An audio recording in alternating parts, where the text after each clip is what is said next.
Hi, Professor Gersbacher. My name is Katia Rodriguez, and I am doing a summary on Chapter 17 of the art textbook, which is about European and American art through 1715 through 1840.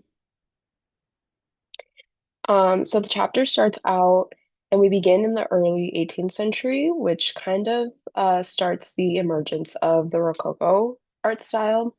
And so, just a little bit of cultural context of the time. The Enlightenment started to emphasize reason as the standard for judging philosophy, politics, art, and architecture. And the scientific inquiry and rational thought were being celebrated, and it inspired exploration in history, archaeology, and the natural sciences. And so, specifically, Rococo is a lighthearted style that's marked by pastel colors, delicate curves, and graceful figures. And this style spread across Europe. It wasn't just in one area.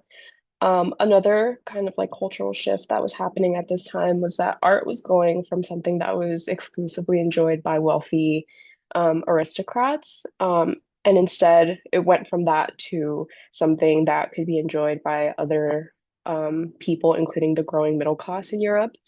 And so this first painting here is by John Antoine Watteau. It's called The Pilgrimage to Cythera.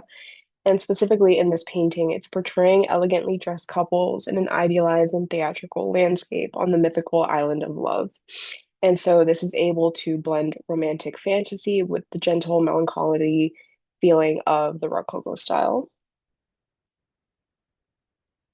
And so kind of with this um, idea and emergence of the Rococo style, as mentioned, England's rising middle class wanted paintings with stories, morals, and humor that reflected the Enlightenment ideas, such as reason, virtue, and progress. So we have this painting by William Hogarth. It's called The Marriage Contract. It's actually a series of paintings. This is just one of them.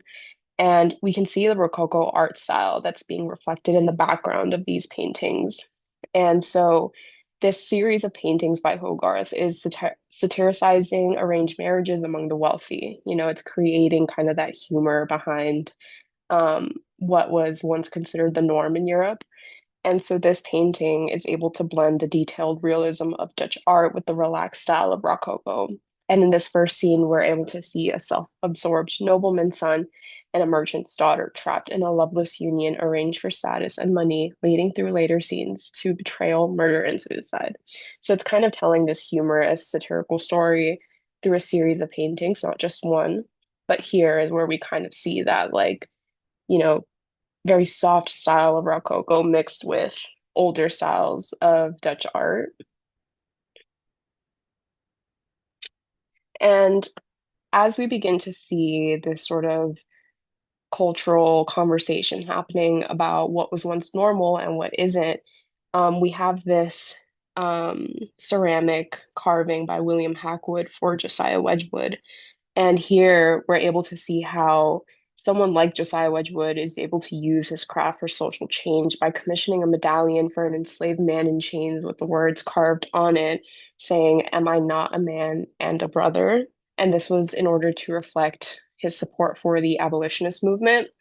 And I thought this was really important because eventually this image would also be kind of adopted by the women's right movements, and it would be changed into "Am I not a woman and a sister?" And it sort of signalizes this larger cultural change that is occurring for art to not just reflect an idealized version of society, but to reflect the realities of what's going on and who specifically has issues with the reality that's occurring and what can be done to change that.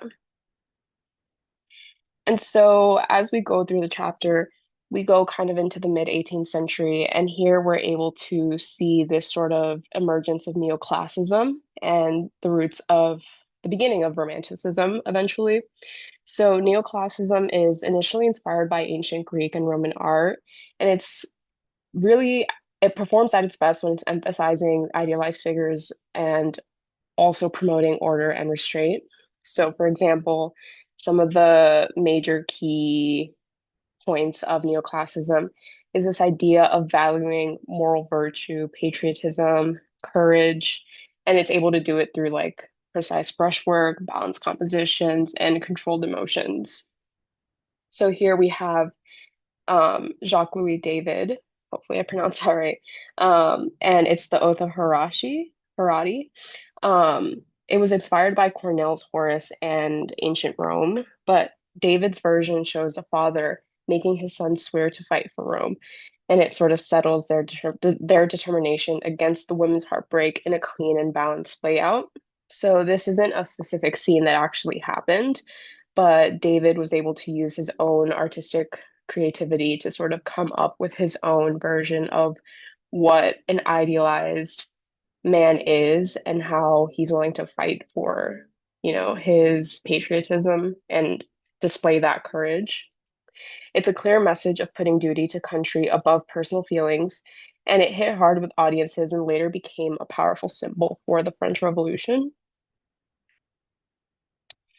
And we see this again with David, the same painter from the Oath of Arashi, who during Napoleon's rise was able to sort of paint him as someone who was more um, iconic than he actually was at the moment. So it says that before Napoleon was actually this huge figure, David was already using these key aspects of neoclassicism to turn him into a legend. And so this painting of Napoleon crossing the St. Bernard, it shows the future emperor heroically charging up the Alps on a rearing horse, even though the horse is actually a donkey. So it's these little changes in the creative direction that artists are taking in neoclassicism to really boost up this idea of courage and patriotism and one fighting for his country. And so as we get to the end of the chapter, we're kind of sitting at the late 18th century and early 19th century. And this is really kind of where Romanticism takes off as a movement. So specifically, Romanticism gained popularity after 1830 by drawing on literature and emotion, as well as tackling social issues through dramatic and emotionally charged scenes. So here we have a painting that we actually spoke about in our lecture for last week or this week. Um, and it's Theodore Géricault, The Raft of the Medusa. And so here, this painting depicts a real life shipwreck caused by political corruption and incompetence, because the person who was leading the boat was someone who was placed there due to his connections with the empire. And it captures the desperate moment of survivors' first glimpse of rescue, and it blends that raw emotion with social critique of the monarchy. And so here we see the artistic choices where Jericho leads the viewer's eye to the upper right, where John Charles, a Black survivor, waves a red cloth to signal rescue. By placing him at the top of this pyramid of survivors, we see that only true freedom can be achieved if society's most oppressed are liberated. And it's this social critique that comes with Romanticism that really stands out in this era. Another example, kind of on the opposite side, where most Enlightenment era artists were kind of embracing optimism and looking towards change as a positive thing. I think Francisco Goya here in The Third of May is in a way rejecting that optimism that most artists embrace. And he's able to expose humanity's cruelty and corruption, showing that violence and greed were part of human nature. And so here in The Third of May, Goya depicts the brutal execution of Spanish rebels by Napoleon's troops with dramatic light, emotion, and chaos. Here we're able to see how Goya manages to turn a real atrocity into a powerful romantic warning against war and oppression.